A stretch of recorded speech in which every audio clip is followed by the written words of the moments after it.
ಮೊದಲನೇದಾಗಿ stock market ಅಂದರೆ ಏನು? ಈಗ ನೀವು ಕೃಷಿ ಮಾರುಕಟ್ಟೆಯನ್ನು ನೋಡಿದ್ದೀರಾ, ಅಂದರೆ APMC. ಈಗ APMCಲಿ ಏನು ಸೆಲ್ ಆಗುತ್ತೆ? ತರಕಾರಿಗಳು ಸೆಲ್ ಆಗುತ್ತೆ. ಅದೇ ರೀತಿ ಸೂಪರ್ ಮಾರ್ಕೆಟಲ್ಲಿ ಏನು ಸೆಲ್ ಆಗುತ್ತೆ? ದಿನಸಿ, ಗ್ಲಾಸರೀಸ್ ಪ್ರಾಡಕ್ಟ್ನ ಸೆಲ್ ಮಾಡ್ತಾರೆ. ಅದೇ ರೀತಿ ಸ್ಟಾಕ್ ಮಾರ್ಕೆಟಲ್ಲಿ ಏನು ಸೆಲ್ ಮಾಡ್ತಾರೆ ಅಂದರೆ ಇಲ್ಲಿ ಅಸೆಟ್ ಕ್ಲಾಸಸ್ಗಳನ್ನ ಸೆಲ್ ಮಾಡ್ತಾರೆ. ಅಸೆಟ್ ಕ್ಲಾಸಸ್ ಅಂದರೆ ಶೇರ್ಸು, ಇದನ್ನು ನಾವು ಸ್ಟಾಕ್ಸ್ ಅಂತಲೂ ಕರಿತೀವಿ, mutual funds, bonds, gold, real estate. ನಿಮಗೆ ರಿಯಲ್ ಎಸ್ಟೇಟ್ ಅಂದರೆ ಏನು, ರಿಯಲ್ ಎಸ್ಟೇಟಲ್ಲಿ ಹೇಗೆ ಇನ್ವೆಸ್ಟ್ಮೆಂಟ್ ಮಾಡೋದು ಅಂತ ನಿಮ್ಗೆ ಗೊತ್ತಿಲ್ಲ ಅಂದರೆ ನಾನು ಆಲ್ರೆಡಿ ರಿಯಲ್ ಎಸ್ಟೇಟ್ ಬಗ್ಗೆ ಒಂದು ಕಂಪ್ಲೀಟ್ ವೀಡಿಯೋ ಮಾಡಿದ್ದೀನಿ, ಬೇಕಾದರೆ ಡಿಸ್ಕ್ರಿಪ್ಷನ್ ಲಿಂಕಲ್ಲಿ ಕೊಟ್ಟಿರ್ತೀನಿ, ಈ ವಿಡಿಯೋ ಆದಮೇಲೆ ಹೋಗಿ ನೋಡಿ.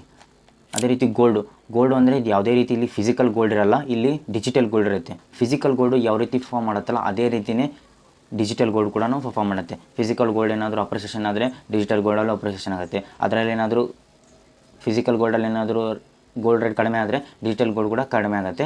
ಇಲ್ಲಿ ಯಾವುದೇ ರೀತಿ ಫಿಸಿಕಲ್ ಗೋಲ್ಡ್ ಇರಲ್ಲ, ಡಿಜಿಟಲ್ ಗೋಲ್ಡ್ ಇರುತ್ತೆ. ಅದೇ ರೀತಿ ಬಾಂಡ್ಸ್ ಅಂದರೆ ನಿಮ್ಗೆ ಗೊತ್ತೇ ಇದೆ, ಸೆಕ್ಯೂರಿಟಿ ಬಾಂಡ್ಸು, ಗೌರ್ಮೆಂಟ್ ಬಾಂಡ್ಸು, ಇನ್ನೂ ತುಂಬ ಥರ ಟೈಪ್ಸ್ ಆಫ್ ಬಾಂಡ್ಸ್ ಇದೆ. ಅದು ಎಲ್ಲ ಡಿಜಿಟಲ್ ಫಾರ್ಮ್ ಇರುತ್ತೆ, ಯಾವುದೇ ರೀತಿ ಹಾರ್ಡ್ ಫಾರ್ಮನ್ನು ಕೊಡೋಲ್ಲ. ಅದೇ ರೀತಿ ಮ್ಯೂಚುವಲ್ ಫಂಡ್ ನಾನು ನಿಮಗೆ ಲಾಸ್ಟಲ್ಲಿ ಹೇಳ್ತೀನಿ, ಇವಾಗಲೇ ಹೇಳಿದರೆ ನಿಮ್ಗೆ ಅರ್ಥ ಆಗಲ್ಲ. ಇವಾಗ ಮೊದಲು ಶೇರ್ಸ್ ಅಂದರೆ ಏನಂತ ತಿಳ್ಕೊಳ್ಳೋಣ. ಶೇರ್ ಅಂದರೆ ಫಾರ್ ಎಕ್ಸಾಂಪಲ್ ಈಗ ಒಂದು ಕಂಪ್ನಿ ಶೇರ್ನ ನೀವು ಬೈ ಮಾಡಿದ್ದೀರಾ, ಒಂದು ಶೇರ್ನ ತೊಗೊಂಡಿದ್ದೀರಾ ಅಂದ್ಕೊಳ್ಳಿ. ಆ ಒಂದು ಶೇರ್ಗೆ ನೀವು ಓನರ್ ಇದ್ದಾಗೆ, ಆ ಕಂಪನಿಯ ನೀವು ಪಾರ್ಷಲ್ ಓನರ್ ಇದ್ದಾಗೆ, ಆ ಒಂದು ಶೇರ್ನಿಗೆ ನೀವು ಓನರ್ ಇದ್ದಾಗೆ. ನೀವು ಯಾವುದಾದ್ರೂ ಕಂಪ್ನಿಲಿ ಇನ್ವೆಸ್ಟ್ಮೆಂಟ್ ಮಾಡಿದ್ದೀರಾ ಅಂದರೆ ಆ ಕಂಪನಿಯ ಒಂದು ಬಿಸ್ನೆಸ್ನ ಪಾರ್ಟ್ನ ನೀವು ಬೈ ಮಾಡಿದಾಗೆ, ಒಂದು ಪಾಲುದಾರಿಕೆನ ನೀವು ಬೈ ಮಾಡಿದಾಗೆ. ಈಗ ಒಂದು ಕಂಪ್ನಿಲಿ 100 ಶೇರ್ ಇದೆ ಅಂದರೆ ಒಂದು ಶೇರ್ನ ನೀವು ತೊಗೊಂಡಿದ್ದೀರಾ ಅಂದರೆ ಆ ಒಂದು ಶೇರ್ಗೆ ನೀವು ಓನರು. ಈಗ ಇನ್ಫೋಸಿಸ್ ಕಂಪ್ನಿಯಲ್ಲಿ ನೀವು ಒಂದು ಶೇರ್ ತೊಗೊಂಡಿದ್ದೀರಾ ಅಂದರೆ ಆ ಒಂದು ಶೇರ್ಗೆ ನೀವು ಓನರು. ಅದೇ ರೀತಿ ಏಷ್ಯನ್ ಪೇಂಟ್ಸಲ್ಲಿ ಒಂದು ಶೇರ್ನ ತೊಗೊಂಡಿದ್ದೀರಾ ಅಂದರೆ ಆ ಏಷ್ಯನ್ ಪೇಂಟ್ಸ್ ಕಂಪ್ನಿಯ ಆ ಒಂದು ಶೇರ್ಗೆ ನೀವು ಓನರ್ ಇದ್ದಾಗೆ. ಇದನ್ನೇ ನಾವು ಶೇರ್ಸ್ ಅಂತ ಕರಿತೀವಿ. ಈ ಶೇರ್ಗಳು ಮೊದಲು ಸರ್ಟಿಫಿಕೇಟಲ್ಲಿ ಕೊಡ್ತಾಯಿದ್ರು, 1 ಶೇರ್ ಇದೆ, 10 ಶೇರ್ ಇದೆ, 20 ಶೇರ್ ಇದೆ, ನೀವು ಎಷ್ಟು ಶೇರ್ನ ತೊಗೊಂಡಿರ್ತೀರಲ್ಲ ಅಷ್ಟನ್ನು ಸರ್ಟಿಫಿಕೇಟ್ ರೂಪದಲ್ಲಿ ಕೊಡ್ತಾಯಿದ್ರು ಮೊದಲು. ಇವಾಗ ಡಿಮ್ಯಾಟರಲೈಸೇಷನ್ ಆದಮೇಲೆ ಡಿಮ್ಯಾಟ್ ಅಕೌಂಟ್ ಅಂತ ಮಾಡಿದ್ದಾರೆ. ಡಿಮ್ಯಾಟ್ ಅಕೌಂಟಲ್ಲಿ ನಿಮ್ಮ ಶೇರು ಡಿಜಿಟಲ್ ಫಾರ್ಮಲ್ಲಿ ಡೌನ್ಲೋಡ್ ಆಗಿರುತ್ತೆ, ಡಿಜಿಟಲ್ ಫಾರ್ಮಲ್ಲಿ ಇರುತ್ತೆ. ಅಂದರೆ ಆ ಶೇರ್ಸ್ನ ನೀವು ನೋಡ್ಬೋದು, ಪ್ರತಿನಿತ್ಯ ನೀವು ನೋಡ್ಬೋದು ಎಷ್ಟು ಪರ್ಸೆಂಟೇಜ್ ಮೇಲೆ ಹೋಯಿತು, ಎಷ್ಟು ಪರ್ಸೆಂಟೇಜ್ ಕೆಳಗೆ ಬಂತು, ಕಂಪ್ನಿ ಯಾವ ರೀತಿ ಪರ್ಫಾರ್ಮ್ ಮಾಡ್ತಾ ಇದೆ ಅಂತ ಪ್ರತಿಯೊಂದನ್ನು ಅನಲೈಸ್ ಮಾಡ್ಬೋದು. ಅದೇ ನಿಮ್ಗೆ ಹಾರ್ಡ್ ಫಾರ್ಮಲ್ಲಿ ಕೊಟ್ಟಾಗ ನಿಮ್ಗೆ ಏನೂ ಗೊತ್ತಾಗ್ತಿದ್ದಿಲ್ಲ, ಶೇರ್ ಎಷ್ಟು ಮೇಲೆ ಹೋಯಿತು, ಎಷ್ಟು ಕೆಳಗೆ ಹೋಯಿತು ಅಂತ ಏನೂ ಗೊತ್ತಾಗ್ತಿರಲಿಲ್ಲ. ಬರೀ ಆ ಶೇರ್ ಪ್ರೈಸ್ ನೀವು ತೊಗೊಳ್ಳುವಾಗ ಎಷ್ಟಿತ್ತು ಶೇರ್ ಪ್ರೈಸು, ನೀವು ಎಷ್ಟು ಶೇರ್ನ ತೊಗೊಂಡಿದ್ದೀರಾ, ಬರೀ ಇಷ್ಟೇ ಇರ್ತಾಯಿತ್ತು. ಆದರೆ ಈಗ ಡಿಮ್ಯಾಟ್ ಅಕೌಂಟ್ ಆಗಿರೋದ್ರಿಂದ ಕಂಪನಿ ಶೇರ್ ಪ್ರೈಸ್ನ ನೀವು ಪ್ರತಿದಿನ ಟ್ರ್ಯಾಕ್ ಮಾಡ್ಬೋದು. ಇನ್ನು ನೆಕ್ಸ್ಟು ಶೇರ್ ಮಾರ್ಕೆಟ್ಗೆ ಕಂಪನಿಗಳು ಯಾಕೆ ಬರುತ್ತೆ? ಶೇರ್ ಮಾರ್ಕೆಟ್ಗೆ ಕಂಪ್ನಿಗಳು ಯಾಕೆ ಬರುತ್ತೆ ಅಂದರೆ ಕಂಪ್ನಿಗಳಿಗೆ ದುಡ್ಡು ಬೇಕಾಗಿರುತ್ತೆ. ಕಂಪ್ನಿಗಳಿಗೆ ಎದಕ್ಕೆ ದುಡ್ಡು ಬೇಕು ಅಂದರೆ ಕಂಪ್ನಿಗಳು ಹೊಸ ಫ್ಯಾಕ್ಟ್ರಿನ ಹಾಕಬೇಕಾಗುತ್ತೆ, ತಮ್ಮ ಬಿಸ್ನೆಸ್ನ ಎಕ್ಸ್ಪ್ಯಾಂಡ್ ಮಾಡಬೇಕಾಗಿರುತ್ತೆ. ಹೊಸ ಫ್ಯಾಕ್ಟ್ರಿ ಹಾಕಿದಾಗ ಏನಾಗುತ್ತೆ, ಹೊಸ ಎಂಪ್ಲಾಯ್ಮೆಂಟ್ ಸೃಷ್ಟಿ ಆಗುತ್ತೆ. ಮತ್ತು ತಮ್ಮ ಬಿಸ್ನೆಸ್ನ ಎಕ್ಸ್ಪ್ಯಾಂಡ್ ಮಾಡ್ತಾರೆ, ತಮ್ಮ ಬಿಸ್ನೆಸ್ನ ನೆಕ್ಸ್ಟ್ ಲೆವೆಲಿಗೆ ತೊಗೊಂಡು ಹೋಗೋದಕ್ಕೆ ಕಂಪ್ನಿಗಳಿಗೆ ದುಡ್ಡು ಬೇಕಾಗಿರುತ್ತೆ. ಈಗ ನೀವು ಕೇಳ್ಬೋದು, ಕಂಪ್ನಿಗಳಿಗೆ ದುಡ್ಡು ಬೇಕಾದರೆ ಶೇರ್ ಮಾರ್ಕೆಟ್ಗೆ ಯಾಕೆ ಬರಬೇಕು, ಬ್ಯಾಂಕ್ಸ್ ಇದೆಯಲ್ಲ, ಹೊರಗಡೆ ಸಾಲ ಕೊಡ್ತಾರಲ್ಲ ಅಂತ ನೀವು ಕೇಳಿದ್ರೆ, ಹೌದು, ಬ್ಯಾಂಕಲ್ಲಿ ಏನಾದರೂ ಇವ್ರು ಲೋನ್ ತೊಗೊಂಡ್ರೆ ಅದಕ್ಕೆ ಇಂಟ್ರೆಸ್ಟ್ ಕಟ್ಟಬೇಕಾಗುತ್ತೆ ಎವ್ರಿ ಮಂತ್. ಅದೇ ಏನಾದರೂ ಶೇರ್ ಮಾರ್ಕೆಟಲ್ಲಿ ಕಂಪ್ನಿ ತಮ್ಮ ಶೇರ್ಸ್ನ ಸೆಲ್ ಮಾಡಿದ್ರೆ ಅದಕ್ಕೆ ಯಾವುದೇ ರೀತಿ ಇಂಟ್ರೆಸ್ಟ್ ಕಟ್ಟಬೇಕಾಗಿಲ್ಲ. ಯಾಕೆಂದರೆ ಇನ್ವೆಸ್ಟರ್ಸು ಆ ಕಂಪ್ನಿ ಅನಲೈಸ್ ಮಾಡಿ ಆ ಕಂಪ್ನಿ ಮೇಲೆ ನಂಬಿಕೆ ಇಟ್ಟು ಇನ್ವೆಸ್ಟ್ಮೆಂಟ್ ಮಾಡಿರ್ತಾರೆ. ಈಗ ಏನಾದರೂ ಕಂಪ್ನಿ ಚೆನ್ನಾಗಿ ಪರ್ಫಾರ್ಮ್ ಮಾಡ್ತಾ ಇದೆ, ಮ್ಯಾನೇಜ್ಮೆಂಟ್ ಚೆನ್ನಾಗಿದೆ, ಕಂಪ್ನಿ ಚೆನ್ನಾಗಿ ಬಿಸ್ನೆಸ್ನ ರನ್ ಮಾಡ್ಕೊಂಡು ಹೋಗ್ತಾ ಇದೆ ಅಂದರೆ ಶೇರ್ ಪ್ರೈಸು ಮೇಲೆ ಹೋಗುತ್ತೆ, ಇನ್ವೆಸ್ಟರ್ಸ್ಗೂ ಪ್ರಾಫಿಟ್ ಆಗುತ್ತೆ.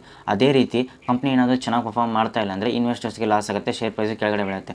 ಆದರೆ ಕಂಪನಿಗೆ ಯಾವುದೇ ರೀತಿ ಮಂತ್ಲಿ ಇಂಟ್ರೆಸ್ಟ್ ಕಟ್ಟಬೇಕು ಅನ್ನೋ ತಲೆನೋವು ಇರಲ್ಲ. ಅದಕ್ಕೋಸ್ಕರ ಕಂಪನಿಗಳು ಶೇರ್ ಮಾರ್ಕೆಟ್ಗೆ ಬರುತ್ತೆ. ಈಗ ಶೇರ್ ಮಾರ್ಕೆಟ್ಗೆ ಕಂಪ್ನಿಗಳು ಬರಬೇಕು ಅಂದರೆ ಏನು ಮಾಡಬೇಕು? ಮೊದಲು ಶೇರ್ ಮಾರ್ಕೆಟ್ಗೆ ಕಂಪ್ನಿಗಳು ಹೇಗೆ ಕಾಲಿಡುತ್ತೆ ಅಂದರೆ, ಯಾವುದಾದ್ರೂ ಒಂದು ಕಂಪ್ನಿ ಶೇರ್ ಮಾರ್ಕೆಟಿಗೆ ಬರಬೇಕಂದ್ರೆ ಮೊದಲು ಸೆಬಿ ಹತ್ರ ಹೋಗುತ್ತೆ. ಸೆಬಿ ಅಂದರೆ securities and exchange board of India ಅಂತ. ಇದು ಯಾವ ಥರ ಬ್ಯಾಂಕ್ಗೆಲ್ಲ RBI ಹೇಗೆ ರೆಗ್ಯುಲೇಟ್ ಮಾಡುತ್ತೋ, RBI ಹೆಡ್ ಹೇಗೋ, RBI ಹೇಳಿದಾಗೆ ಬ್ಯಾಂಕ್ಗಳು ಹೇಗೆ ತಮ್ಮ ಬ್ಯಾಂಕ್ನ ನಡೆಸ್ಕೊಂಡು ಹೋಗ್ತಾರೋ ಅದೇ ರೀತಿ ಸ್ಟಾಕ್ ಮಾರ್ಕೆಟ್ಗೆ ಯಾರು ರೆಗ್ಯುಲೇಟರ್ ಅಂದರೆ ಸೆಬಿ ಹೇಗೆ ಹೇಳುತ್ತೋ ಅದೇ ರೀತಿಯೇ ಶೇರ್ ಮಾರ್ಕೆಟಲ್ಲಿರೋ ಪ್ರತಿಯೊಂದು ಕಂಪ್ನಿನೂ ಬಿಸ್ನೆಸ್ ಮಾಡ್ತಾ ಹೋಗಬೇಕು, ಅದರ ಗೈಡ್ಲೈನ್ಸ್ನ ಫಾಲೋ ಮಾಡಬೇಕು. ಶೇರ್ ಮಾರ್ಕೆಟಿಗೆ ಮೊದಲನೇ ಬಾರಿ ಬರಬೇಕು ಅಂದರೂ ಕೂಡ ಸೆಬಿ ಹತ್ರನೇ ಹೋಗಬೇಕು. ಸೆಬಿ ಇವ್ರಿಗೆ ಏನು ಹೇಳುತ್ತೆ ಅಂದರೆ, ಇವ್ರಿಗೆ DRHP ರಿಪೋರ್ಟ್ನ ಸಬ್ಮಿಟ್ ಮಾಡು ಅಂತ ಹೇಳುತ್ತೆ. ಈ DRHP ರಿಪೋರ್ಟ್ ಏನು ಅಂದರೆ ಡ್ರಾಫ್ಟ್ ರೆಡ್ ಹಿಯರಿಂಗ್ ಪ್ರಾಸ್ಪೆಕ್ಟ್ಸ್ ಅಂತ. ಅಂದರೆ ಈ DRHP ರಿಪೋರ್ಟಲ್ಲಿ ಏನಿರುತ್ತೆ ಅಂದರೆ ಕಂಪನಿಯ ಓನರ್ ಯಾರು, ಕಂಪನಿಯ CEO ಯಾರು, ಕಂಪನಿಯ ಹೂಡಿಕೆದಾರರು ಯಾರು, ಕಂಪನಿಯ ಬೋರ್ಡ್ ಮೆಂಬರ್ಸ್ ಯಾರು, ಕಂಪ್ನಿ ಯಾವ ರೀತಿ ವ್ಯಾಪಾರ ಮಾಡುತ್ತೆ, ಕಂಪ್ನಿ ಯಾವ ರೀತಿ ಪ್ರಾಡಕ್ಟ್ನ ತಯಾರು ಮಾಡುತ್ತೆ, ಕಂಪನಿ ಯಾವ ರೀತಿ ಪ್ರಾಡಕ್ಟ್ನ ಸೆಲ್ ಮಾಡುತ್ತೆ, ಕಂಪನಿ ತಯಾರಿಸೋ ಪ್ರಾಡಕ್ಟ್ಸು ಲೀಗಲ್ ಆಗಿದೆಯಾ ಇಲ್ವಾ, ಕಂಪನಿ ಯಾವ ರೀತಿ ಲಾಭ ಮಾಡುತ್ತೆ, ಕಂಪನಿಯ ಸ್ಟ್ರೆಂತ್ ಆ್ಯಂಡ್ ವೀಕ್ನೆಸ್ ಏನು, ಕಂಪ್ನಿ ಮ್ಯಾನೇಜ್ಮೆಂಟ್ ಯಾವ ರೀತಿ ಇದೆ, ಕಂಪ್ನಿನ ಯಾವಾಗ ಶುರು ಮಾಡಿದ್ರು, ಈ ಥರ ಪ್ರತಿಯೊಂದು ಡೀಟೇಲ್ಸ್ನ ಒಂದು ಬುಕ್ಲೆಟ್ ಮಾಡಿ ಸೆಬಿಗೆ ಸಬ್ಮಿಟ್ ಮಾಡಬೇಕು. ಸೆಬಿ ಇದನ್ನು ಕಂಪ್ಲೀಟಾಗಿ ಅನಲೈಸ್ ಮಾಡುತ್ತೆ. ಈ ಕೊಟ್ಟಿರೋ ಇನ್ಫಾರ್ಮೇಷನ್ ಎಲ್ಲ ನಿಜ ಇದೆಯಾ ಇಲ್ವಾ, ಇದು ಸ್ಟಾಕ್ ಮಾರ್ಕೆಟಿಗೆ ಬರೋದಕ್ಕೆ ಈ ಕಂಪ್ನಿ ಅರ್ಹ ಇದೆಯಾ ಇಲ್ವಾ ಅಂತ ಪ್ರತಿಯೊಂದನ್ನು ಚೆಕ್ ಮಾಡಿ ಅನಲೈಸಸ್ ಮಾಡಿ ಸೆಬಿಗೆ ಓಕೆ ಅನಿಸಿದ್ರೆ ಆ ಕಂಪನಿನ IPO ಕರೆಯುತ್ತೆ. IPO ಅಂದರೆ ಇನಿಷಿಯಲ್ ಪಬ್ಲಿಕ್ ಆಫರಿಂಗ್ ಅಂತ. ಅಂದರೆ ಕಂಪನಿ ಪ್ರಾರಂಭಿಕ ಹಂತದಲ್ಲಿ ಸ್ಟಾಕ್ ಮಾರ್ಕೆಟ್ಗೆ ಬರೋಕ್ಕೂ ಮುಂಚೆ, ಶೇರ್ ಮಾರ್ಕೆಟ್ಗೆ ಬರೋಕ್ಕೂ ಮುಂಚೆ IPO ಪ್ರೊಸೆಸ್ನ ಮುಗಿಸ್ಕೊಂಬರ್ಬೇಕು. ಈಗ ಶೇರ್ ಮಾರ್ಕೆಟಲ್ಲಿ ಯಾವ್ಯಾವ ಕಂಪ್ನಿಗಳಿದೆಯಲ್ಲ ಅದೆಲ್ಲನೂ ಒಂದು ದಿನ IPO ಅನ್ನೋ ಪ್ರೊಸೆಸ್ನ ಮುಗಿಸ್ಕೊಂಡೇ ಬಂದಿರೋದು.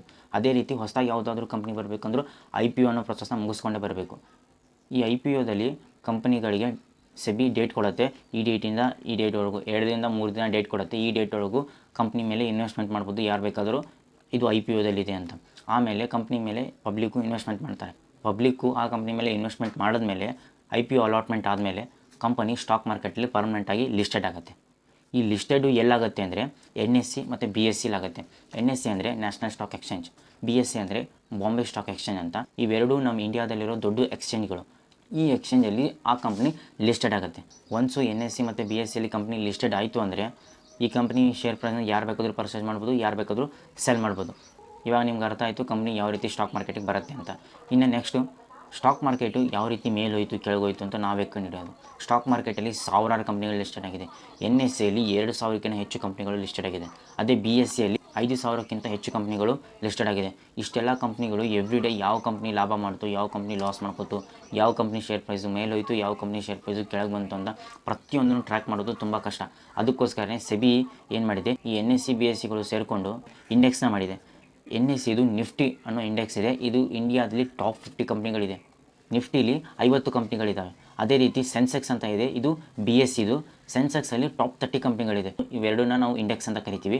ಇವೆರಡು ಇಂಡೆಕ್ಸ್ನ ನೋಡಿಕೊಂಡೇ ಸ್ಟಾಕ್ ಮಾರ್ಕೆಟು ಮೇಲೋಯ್ತಾ ಕೆಳಗೋಯ್ತಾ ಅಂತ ಜನರು ಪ್ರಿಡಿಕ್ಟ್ ಮಾಡ್ತಾರೆ. ಇವೆರಡು ಇಂಡೆಕ್ಸು ಗ್ರೀನಲ್ಲಿದೆ ಅಂದರೆ ಸ್ಟಾಕ್ ಮಾರ್ಕೆಟು ಮೇಲೆ ಹೋಗ್ತಾ ಇದೆ ಅಂತ. ಅದೇ ಇವೆರಡು ಇಂಡೆಕ್ಸು ರೆಡ್ಡಲ್ಲಿದೆ ಅಂದರೆ ಸ್ಟಾಕ್ ಮಾರ್ಕೆಟು ಕೆಳಗಡೆ ಬರ್ತಾ ಇದೆ ಅಂತ ಅರ್ಥ. ಇವೆರಡನ್ನೂ ನೋಡಿನೇ ನಾವು ಡಿಸೈಡ್ ಮಾಡ್ತೀವಿ ಸ್ಟಾಕ್ ಮಾರ್ಕೆಟು ಮೇಲಿದೆಯಾ ಕೆಳಗಿದೆಯಾ ಅಂತ. ಪ್ರತಿಯೊಂದು ಕಂಪ್ನಿನೂ ನೋಡ್ಕೊತ ಕೂರಲ್ಲ. ಅದೇ ರೀತಿ ನಮ್ಮ ದೇಶದ ಎಕಾನಮಿ ಹೇಗಿದೆ, ಅರ್ಥವ್ಯವಸ್ಥೆ ಹೇಗಿದೆ ಅಂತ ನಾವು ತಿಳ್ಕೊಳ್ಳೋಕೆ ಕೂಡ ಇವೆರಡು ಇಂಡೆಕ್ಸ್ನೇ ನೋಡ್ತೀವಿ. ಅದೇ ರೀತಿ ನಾನು ಈ ವಿಡಿಯೋ ಕೊನೆಯಲ್ಲಿ ಹೇಳಿದ್ದೆ ಮ್ಯೂಚುವಲ್ ಫಂಡ್ಸ್ ಆಗಿ ಲಾಸ್ಟಲ್ಲಿ ಹೇಳ್ತೀನಿ ಅಂತ.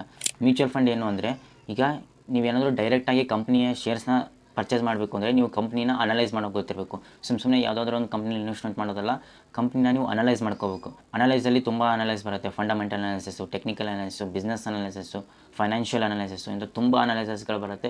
ಇವೆಲ್ಲ ಅನಾಲಿಸ್ನ ಮಾಡಿ ನೀವು ಇನ್ವೆಸ್ಟ್ಮೆಂಟ್ ಮಾಡಬೇಕಾಗುತ್ತೆ. ಆದರೆ ಒಬ್ಬ ನಾರ್ಮಲ್ ವ್ಯಕ್ತಿಗೆ ಇಷ್ಟೆಲ್ಲ ಅನಾಲಿಸಿಸ್ ಮಾಡೋದಕ್ಕೆ ಅವನು ಕಲಿಬೇಕು, ಮಾರ್ಕೆಟ್ಗೆ ಟೈಮ್ ಕೊಡಬೇಕು. ಅವ್ನಿಗೆ ಇಷ್ಟೆಲ್ಲ ಟೈಮ್ ಇಲ್ಲ, ಕಲಿಯೋಕ್ಕೆ ಇಷ್ಟ ಇಲ್ಲ ಅಂದಾಗ ಮ್ಯೂಚುವಲ್ ಫಂಡ್ಗೆ ಹೋಗೋದು ಬೆಸ್ಟ್ ಆಪ್ಷನು. ಈ ಮ್ಯೂಚುವಲ್ ಫಂಡ್ಗಳು ಹೇಗೆ ವರ್ಕ್ ಆಗುತ್ತೆ ಅಂದರೆ, ಮ್ಯೂಚುವಲ್ ಫಂಡ್ಗಳು ಪಬ್ಲಿಕ್ ಹತ್ರ ದುಡ್ಡು ಇಸ್ಕೊಂಡು ಅವರು ಸ್ಟಾಕ್ಸಲ್ಲಿ ಇನ್ವೆಸ್ಟ್ಮೆಂಟ್ ಮಾಡ್ತಾರೆ.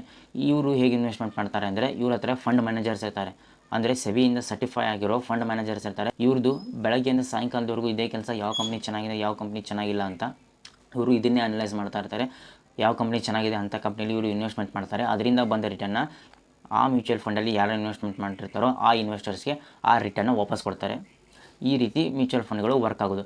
ಈಗ ಸ್ಟಾಕ್ಸಲ್ಲಿ ಡೈರೆಕ್ಟಾಗಿ ಇನ್ವೆಸ್ಟ್ಮೆಂಟ್ ಮಾಡೋರಿಗೆ ಗೊತ್ತಿಲ್ಲ ಅಂದರೆ ಮ್ಯೂಚುವಲ್ ಫಂಡು ಒಂದು ಬೆಸ್ಟ್ ಆಪ್ಷನ್ ಹೇಗಿರುತ್ತೆ. ನೀವು ಯಾವುದೇ ರೀತಿ ತಲೆ ಕೆಡಿಸ್ಕೊಳ್ಳೋ ಆಗಿಲ್ಲ, ಮ್ಯೂಚುವಲ್ ಫಂಡಲ್ಲಿ ಆರಾಮಾಗಿ ಇನ್ವೆಸ್ಟ್ಮೆಂಟ್ ಮಾಡ್ಬೋದು. ಪ್ರತಿಯೊಬ್ಬರು ಕೂಡ ಯಾರು ಬೇಕಾದರೂ ಇನ್ವೆಸ್ಟ್ಮೆಂಟ್ ಮಾಡ್ಬೋದು ಮ್ಯೂಚುವಲ್ ಫಂಡ್ಸಲ್ಲಿ. ಐ ಹೋಪ್ ನಿಮಗೆ ಈ ವಿಡಿಯೋ ಇಷ್ಟ ಆಗಿದೆ ಅನ್ಕೋತೀನಿ. ನೀವೇನಾದರೂ ಸ್ಟಾಕ್ ಮಾರ್ಕೆಟಲ್ಲಿ ಇನ್ವೆಸ್ಟ್ಮೆಂಟ್ ಮಾಡಬೇಕು ಅಂದರೆ ನಿಮ್ಮ ಹತ್ರ ಡಿಮ್ಯಾಟ್ ಅಕೌಂಟ್ ಬೇಕು. ನಿಮ್ಮ ಹತ್ರ ಡಿಮ್ಯಾಟ್ ಅಕೌಂಟ್ ಇಲ್ಲ ಅಂದರೆ ನಾನು ಡಿಸ್ಕ್ರಿಪ್ಷನ್ ಲಿಂಕಲ್ಲಿ ಡಿಮ್ಯಾಟ್ ಅಕೌಂಟ್ ಲಿಂಕ್ ಕೊಟ್ಟಿದ್ದೀನಿ, ಹೋಗಿ ಅಕೌಂಟ್ ಓಪನ್ ಮಾಡ್ಕೊಳ್ಳಿ. Thanks for watching. ಮುಂದಿನ ವಿಡಿಯೋದಲ್ಲಿ ಸಿಗೋಣ.